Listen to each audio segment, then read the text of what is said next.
Indonesia, negeri yang sering disebut sebagai Zamrud Khatulistiwa, tanah yang subur, laut yang kaya, budaya yang beraneka ragam. Sebuah negeri yang selalu digambarkan indah di mata dunia. Namun, di balik itu semua, hari ini Indonesia sedang tidak baik-baik saja. Beberapa waktu lalu, rakyat kembali dibuat geram. Di tengah sulitnya ekonomi, di tengah pajak yang terus dinaikkan, di tengah banyaknya orang yang kehilangan pekerjaan, para anggota DPR justru asik berpesta. Joget-joget dengan senyum lebar, seolah lupa bahwa mereka digaji dari uang rakyat. Dan yang lebih menyakitkan, mereka menambah gaji dan tunjangan mereka sendiri. Sementara di luar gedung mewah itu, rakyat berjuang mati-matian demi sesuap nasi. Para buruh terancam PHK, para pedagang kecil kian tercekik pajak, sementara harga kebutuhan pokok melonjak tanpa henti. Bukankah seharusnya DPR menjadi wakil rakyat? Bukankah mereka dipilih untuk memperjuangkan suara rakyat? Tapi nyatanya, sebagian besar sibuk memperjuangkan kepentingan sendiri.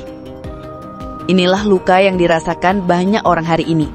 Luka yang semakin dalam karena sudah terlalu lama rakyat Indonesia harus menanggung beban korupsi.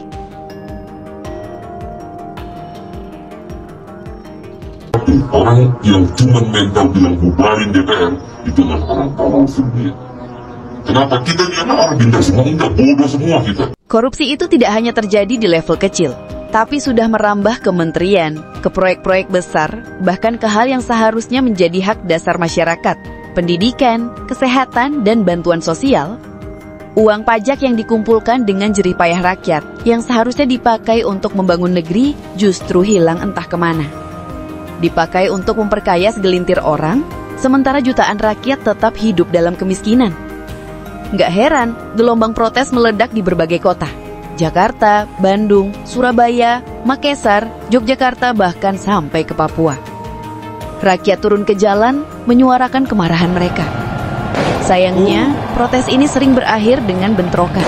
Aparat menembakkan gas air mata, menggunakan kendaraan lapis baja, hingga menewaskan seorang pemuda pengemudi ojek online. Afan Kurniawan, namanya kini menjadi simbol perlawanan rakyat kecil. Tragisnya, peristiwa ini justru memperlebar jurang antara rakyat dan penguasa. Karena di mata rakyat, negara tidak lagi hadir sebagai pelindung, mainkan penindas. Dan inilah titik paling berbahaya bagi sebuah bangsa. Ketika rakyat mulai kehilangan rasa percaya pada pemerintahnya sendiri. Ketika rakyat merasa negara hanya tahu meminta, tapi tidak pernah memberi.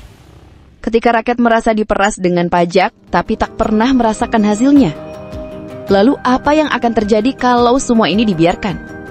Sejarah sudah membuktikan, sebuah negara bisa runtuh bukan hanya karena perang, bukan hanya karena bencana alam, tetapi karena hilangnya kepercayaan rakyat kepada pemimpinnya. Dan hari ini, Indonesia sedang berjalan ke arah yang berbahaya itu. Tapi di balik semua kegelapan ini, masih ada harapan. Harapan itu ada pada rakyat yang semakin sadar, semakin berani bersuara, semakin kritis terhadap kebijakan yang tidak masuk akal. Harapan itu ada pada generasi muda yang mulai muak dengan korupsi, yang ingin melihat Indonesia berdiri tegak dengan kejujuran dan integritas. Ya, mungkin Indonesia sedang tidak baik-baik saja, tapi bukan berarti kita harus diam, bukan berarti kita pasrah, karena perubahan besar selalu dimulai dari suara-suara kecil yang berani mengatakan cukup sudah. Dan semoga dari luka dan krisis yang sedang terjadi ini, lahirlah kesadaran baru bahwa negeri ini tidak bisa terus-menerus dipimpin oleh mereka yang hanya memikirkan diri sendiri. Bahwa negeri ini harus dijaga, dikawal, dan diperjuangkan oleh rakyatnya sendiri. Indonesia, negeri yang kaya, negeri yang indah, negeri yang seharusnya makmur, tapi hari ini sedang tidak baik-baik saja. Pertanyaannya, apakah kita hanya akan jadi penonton yang diam? Ataukah kita siap menjadi bagian dari perubahan?